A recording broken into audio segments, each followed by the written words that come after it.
With the Lucky Land Slots, you can get lucky just about anywhere. This is your captain speaking. We've got clear runway and the weather's fine, but we're just going to circle up here a while and get lucky. No, nothing like that. It's just these cash prizes add up quick. So I suggest you sit back, keep your tray table upright, and start getting lucky. Play for free at LuckyLandSlots.com. Are you feeling lucky? No purchase necessary. Void where prohibited by law. 18 plus terms and conditions apply. See website for details. Hey guys, it is Ryan. I'm not sure if you know this about me, but I'm a bit of a fun fanatic when I can. I like to work, but I like fun too. It's a thing. And now the truth is out there. I can tell you about my favorite place to have fun. Chumba Casino. They have hundreds of social casino style games to choose from with new games released each week. You can play for free anytime, anywhere. And each day brings a new chance to collect daily bonuses. So join me in the fun. Sign up now at ChumbaCasino.com. No purchase necessary. VGW. Void where prohibited by law. See terms and conditions. 18 plus. Hey guys, it is Ryan. I'm not sure if you know this about me, but I'm a bit of a fun fanatic when I can. I like to work, but I like fun too. It's a thing. And now the truth is out there. I can tell you about my favorite place to have fun. Chumba Casino. They have hundreds of social casino style games to choose from with new games released each week. You can play for free anytime, anywhere. And each day brings a new chance to collect daily bonuses. So join me in the fun. Sign up now at ChumbaCasino.com. No purchase necessary. VGW. Void where prohibited by law. See terms and conditions. 18 plus. Welcome to the new season of Great British Bosses, the podcast from Anything But Footy, where we speak to the men and women who run sports at all levels in the UK. This season, we're broadening out who we catch up with slightly. Coming up over the next few weeks are now retired Olympians' latest project, plus the agent of Britain's leading sports star of the past decade. Make sure you click follow wherever you're listening so you don't miss anything. I'm John. And I'm Michael. And in this episode of Great British Bosses, I'm not sure we really need to give too much of an introduction. We are outside of our comfort zone of Olympic and Paralympic sport, but we're still very much interested in podium finishes. You'll recognise his name, you'll recognise his voice. He's known to millions of Formula One fans around the world. So for the first episode of the new season, we're joined by, how can I put this? Literally the most successful British boss of the year. Hi, I'm Christian Horner, CEO and team principal of Rebel Racing. Well, Christian, let's start by asking you about leadership. Was it something that you always had in mind? You were a racing driver and then at a relatively young age, you started your own team. Did you always have leadership ambitions? No, it was almost by mistake or by the need basically. So I was a aspiring young racing driver. I had a certain amount of sponsorship, and I didn't have enough sponsorship to go to a top team in what's now Formula 2. So rather than go to a team at the back of the grid, I thought, do you know what? I'll buy the car myself and see if I can recruit a couple of mechanics and an engineer and go racing. And so that's how it started. It was really to try and further my own driving career. And then, my limitations in the cockpit, became apparent to me. But I decided that, look, I'd created this little business, this team, that I'd try and, see if I could make a success out of it. So I stepped out of the cockpit and focused on running the team and, went from there. What's given you the biggest thrill, the success you've had as a leader, or do you still miss that thrill of actually, foot to the pedal and hands on the steering wheel? Look, driving was fantastic. That was a passion, obviously, I had. I started racing go-karts when I was 11 or 12 years of age, and it was a big part of my life. But I think the satisfaction out of, winning as a leader of a team, of a group of people, over 850 people on the on the chassis side of the business, that has surpassed anything that obviously I ever did in the cockpit. So because it's a very different pressure as a driver, it's quite a selfish role. You're a contractor at the end of the day, but you've only got to worry about your own performance. Whereas being the leader of a team, you're responsible for everybody in that team. And so therefore, when everything comes together and you achieve an amazing result, the satisfaction from from that, of the whole team achieving way surpasses anything individual. So, Christian, you founded Arden International Race Team aged just 25 years. At that time, when did Red Bull come calling? How did that all happen? Well, yeah, I mean, I retired from driving when I think I was 26 years of age. And I focused on running this team, and I was running young drivers. And I won the championship in 2002, won it again in 2003. And the driver, one of the teams that I was racing against, was owned and operated by a certain Helmut Marko. And in 2004, there was an Italian driver that I really wanted. Helmut had sold his team and was heading up the Red Bull Junior program. And a young Italian called Antonio Liuzzi, I agreed a deal with him for him to join the Arden team, where he paid 50% of the budget as a fee, but the other 50% was purely based on a win bonus. And thankfully, Liuzzi that year won, I think, 8 out of the 10 races. So financially, it worked out okay. But that was the first interface I had with Red Bull running one of their young drivers, one of their junior drivers. And you talk about some of the junior drivers. You've had some amazing talent that you've worked with just at Red Bull, from Vettel to now Verstappen. Is it as simple as you can spot the young talent, or do you have to have that skill as well to be able to spot the talent? I think the different thing about motorsport is that the equipment is also very important. So you've got to look at what tools have they got at their disposal, particularly at a younger age as they're coming through either karting or some of the junior formula. But talent, cream always rises to the top, and you can spot that talent. And it's a matter of backing youth. We've invested a lot in youth over the years, and giving young talent like Sebastian Vettel, like Max Verstappen, Daniel Ricciardo, Carlos Sainz, so many young drivers that we've given opportunities to. And you talk there about youth, you talk about developing talent. And although we are a podcast called Anything But Footy, I want to draw some parallels with football, because there is that kind of academy system in football. And you as a team principal, are you the football manager, the first team coach? Are you the chief executive? Are you the chairman? Or are you all of those roles wrapped up into one? Well, it's a bit of everything, because, from Monday to Friday, I'm the CEO of a technology business that's producing, these incredible machines responsible for, 22 different departments that form and create this business. And then for 23 weekends a year, I'm the team principal of a high-performing sports team, and so it's a varied role, and that's part of the challenge, and that's part of the excitement, of it, is that it's not just about what goes on at the Grand Prix weekend. It's it's the running of the business. It's the commercial side. It's the political side. It's the the public-facing side of it. So there's so many hats that you end up having to wear. And you talked about 850 members of staff. I don't think people realise the vastness of your setup, your operation, because we see you for a few hours on a Sunday afternoon, but back at base, there will be hundreds of people watching and analysing and following that race, I presume. Yeah, absolutely. I mean, we take about 100 people racing.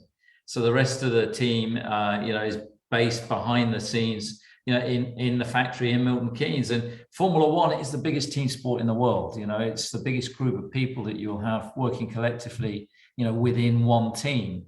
And, we are going up against some massive opponents, Mercedes-Benz, Ferrari, some iconic brands. And, you need the whole team working in harmony and unison to take on those kind of, organizations. And that's been one of our strengths, over the years, has been teamwork and being dynamic, and not afraid to take on a challenge.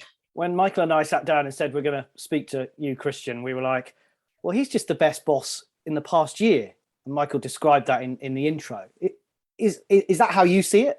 Well, that's very kind of you to say, and it's certainly not for me to judge. I just do the job that I have. I enjoy what I do. I'm a competitive person. I like winning. I'm fortunate to work with a great group of people, some great drivers, great technicians, designers, and we've got a fantastic team. So it's certainly not just about me. It was quite a year last year, and this year has started differently, and there's a different kind of rivalry with Ferrari this year, maybe even a bit more respectful. Yeah, I mean, last year was extremely intense. It had been bubbling a little bit before that as well. And of course, there's many things going off track as well, with Mercedes, with us creating this engine business. And so we've had a lot of movement of staff between the two companies and so on, which only heightened the tension, last year between, Mercedes and Red Bull. Whereas Ferrari is something a bit different. I mean, Ferrari, they're 70 years in the sport. An iconic brand, tremendous heritage, obviously based out of Italy, different culture, to us. So, there's always a respect when you're racing an iconic, brand like that, one of the grandees. Sport's about great stories. We love great rivalries. I think of Alex Ferguson and Arsene Wenger in the Premier League's heyday. Were you Alex Ferguson last year, and were Mercedes Arsene Wenger? I don't know. It's probably more for Jamie to comment on than me. I was always a big fan of Alex Ferguson. The way he kept evolving a team, and I think that's something that we managed to do here. I'm a different kind of personality to Sir Alex, but had a great respect for what and how he operated. But of course, rivalry in sport, that's what sport's all about. If there's no rivalry, there's no sport. And I think that, last year it bubbled over at times, but, it's passionate people going after and competing at the highest level. We should mention Jamie, who you name-checked, is your communications chief, who has helped to arrange this interview. Did it, when you say bubble over last year, did the pressure just get to everybody? What was it like being in the thick of it, in the heart of it? It was great. We'd finally worked hard to get ourselves back in the thick of it. And so, we did ruffle a few feathers last year, but of course Mercedes have had it pretty easy the last 8 years. So suddenly, we were in with a shout, and we were able to get under their skin a little bit. You could see they got rattled. They didn't like losing. It was a new experience for them. And I think that the way that the team, withstood that pressure was phenomenal last year. You talked earlier about Fergie kind of building a dynasty and rebuilding. Obviously, with Red Bull, you won the Constructors' Championship for a number of times, 2011, 2012, 2013. With Vettel, of course, winning the Drivers' Championship. Verstappen won it last year, and you won it last year. So is this the start of the next dynasty? Is this the next bit? You hope so. I mean, everything has to evolve. I mean, so when you look around the engineering office, there's not many people left that were there, that were, around the table in 2013, or the period from 10 to 13. So, there's some key individuals that are still there, but probably 70% are the next generation, and everything has to keep moving and evolving. And that's the same with drivers. I mean, Max, for me, is the most exciting talent currently in Formula One. He's 24 years of age. He's got, and he's only going to get better. So to have that first World Championship at 24, a phenomenal achievement for him. And that's why we moved to secure his services long term, because we see him as such a key asset of the team. You mentioned earlier that you thought you had a different leadership style than Sir Alex. How would you describe your leadership style? And I'm interested in asking that, Christian, because how does it work when a driver leaves, or do you decide he leaves? And that relationship, how do you, because obviously Sebastian Vettel still races, but obviously he's not in your team. So when you bump into him, how does that all kind of pan out? I think, Sir Alex, from what I know of him, he's, he didn't get the reputation as a hairdryer for nothing. Now that's not my style. I'm more of a person that will sit down and engage and want to understand, what the issues are, what the problems are. And it's important to have a dynamic, obviously with your drivers, but it's not just about the drivers, it's about the other 850 people in the team as well. And of course, drivers are contractors, so they do come and they do go. And drivers do leave sometimes at the end of their contract if they want to try something somewhere else, like Sebastian did, or Daniel Ricciardo did, or sometimes we have to let drivers go. But you always want to do what's best for the team, to make sure that you're on the front foot and you've got the best lineup that you can possibly have in your cars. Do you need different management styles for different people and different groups in the organisation? Because on the one hand, you will have a driver with the fame, the fortune, the adulation. On the other hand, you will have all the guys back at base, and maybe they need handling slightly differently. Well, even between drivers, I think every driver is different. And, a Max Verstappen is very different to a Sebastian Vettel or a Sergio Perez or, a Mark Webber or a Daniel Ricciardo. So, they're all different. And I think, everybody's different. And I think some people, sometimes, a pat on the back, compared to a kick up the arse, they're not that far apart. They're only 6 inches apart. So it's knowing what's applicable, at the right time, and being there to support, being there to guide and to remove barriers, to enable them to be able to do their job. That's, I think, the role of a leader is empowering your staff, empowering your people so that they can be the best that they can be. Do you lead by instinct? Do you have leadership heroes? Do you read or learn or go on management courses, for example? I've never been on a management course in my life. So I'm not looking at starting that just at this point in time.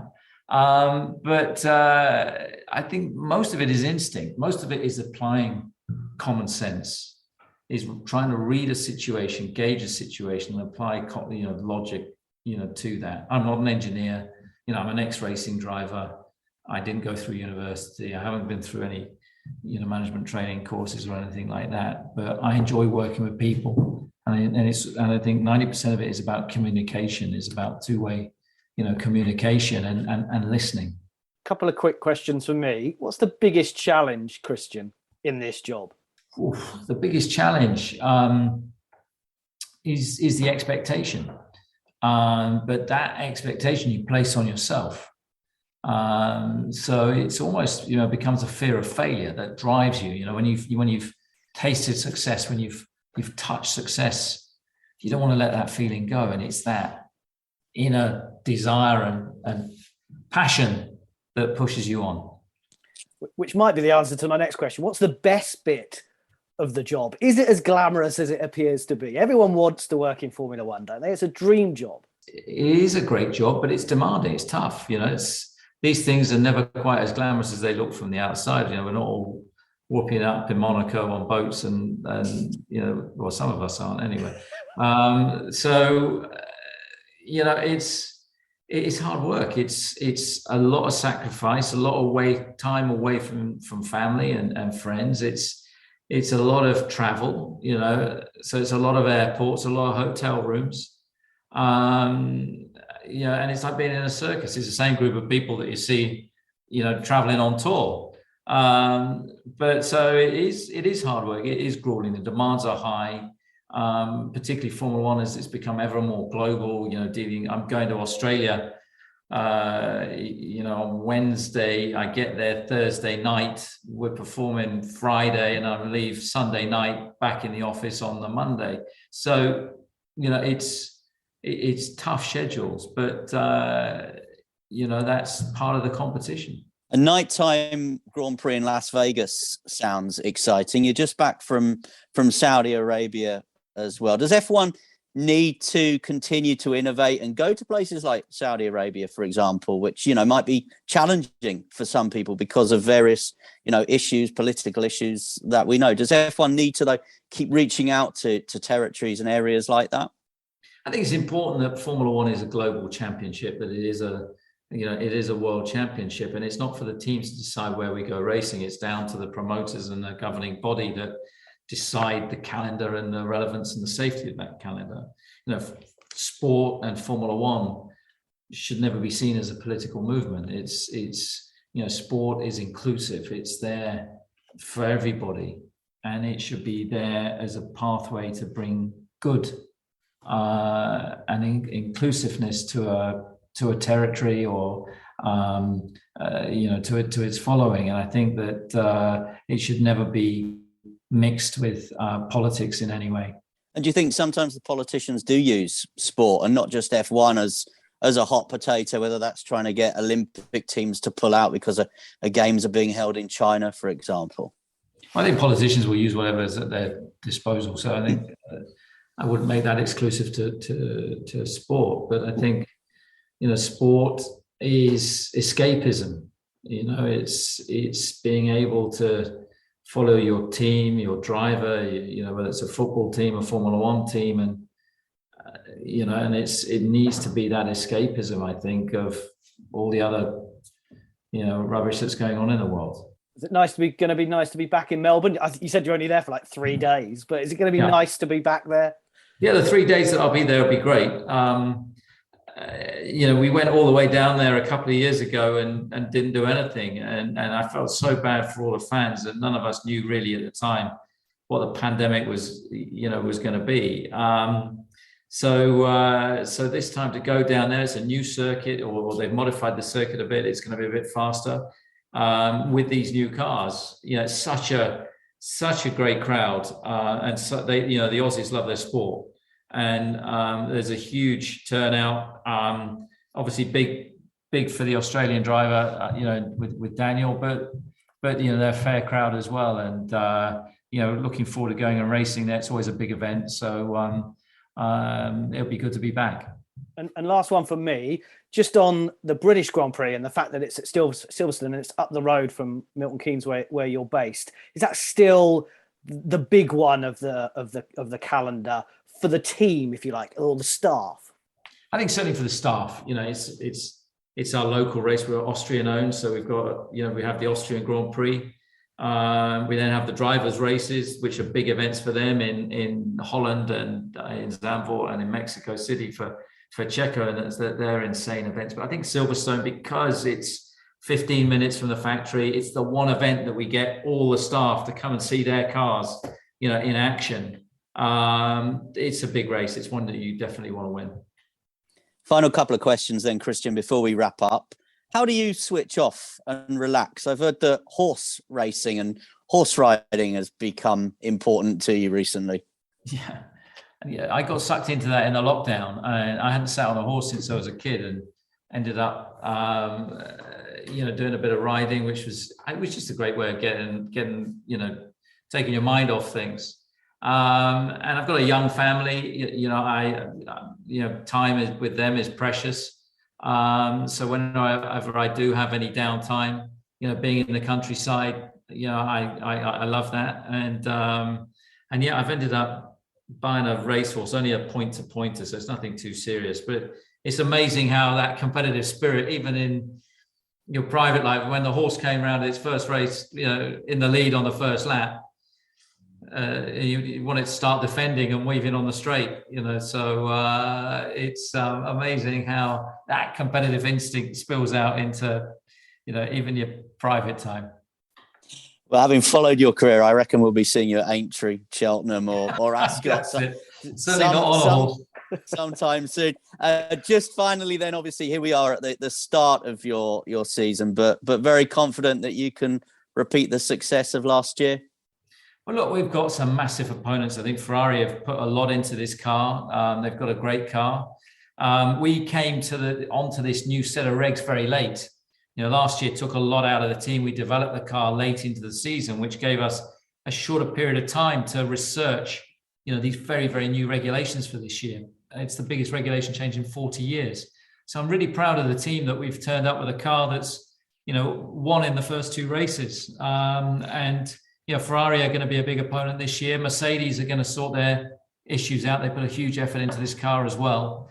And they've got great drivers. So it's going to be another roller coaster 23 race calendar. I've got no doubt about that.